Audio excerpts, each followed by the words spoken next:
How close are we to achieving under 1,000 murders?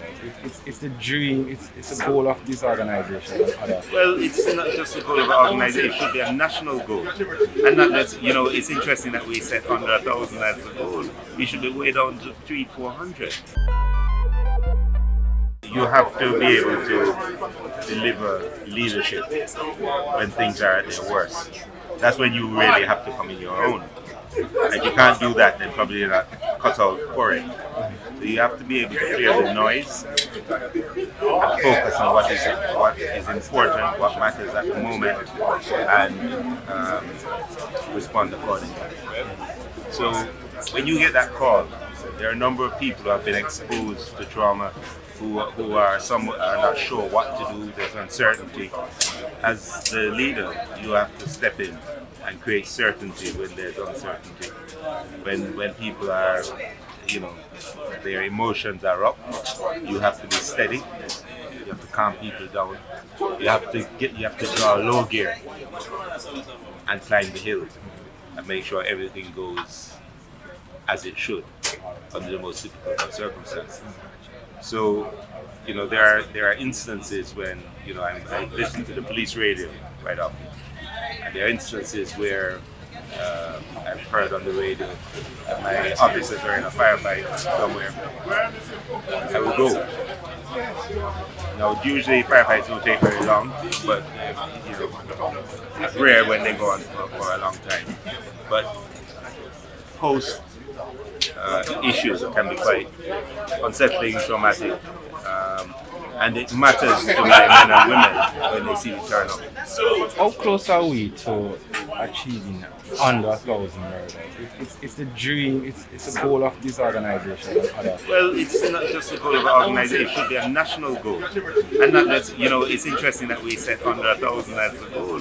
We should be way down to 300-400. Because we've been up over 1,000 for so long, 20 odd years we've been over 1,000. We come close and then it goes up and down and up and down. I dare say it's a combination of things that keep us there. And to a great extent, we are doing new things, trying new things, adjusting our plans accordingly. And planning is at the bedrock of everything that we do. And we're increasing our capacity to deal with things.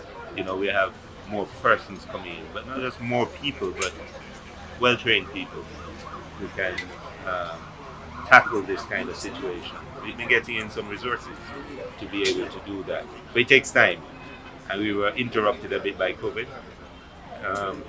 And also, one of the most important things to us as a police force is public confidence and support. And when that's eroded, that becomes problematic because we're overcoming the inertia of that to start the process of actually dealing with the bad guys. We're not very good nationally about identifying where the real problem is. So the problem are the guys who are killing people. That's why we have all these murders. It's not a phenomenon. It's not a virus. It is actual people who are doing this, and we tend not to highlight them, but rather highlight the other things around them as if they're not there. We need this in the community. Yes, the community needs certain things quite often because of their presence. Their presence depresses communities.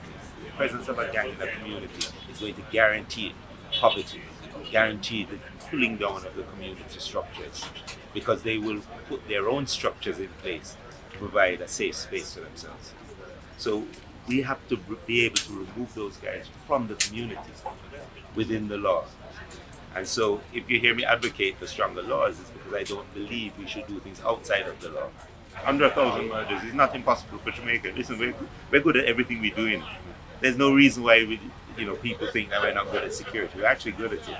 But there are some things that need to be put in place to allow the people who are the professionals in the business to actually get their things done. Aside from what we know, the aiding and abetting, Right. what other roles does the JCF Intel suggest about the female activities, the criminal gangs and such?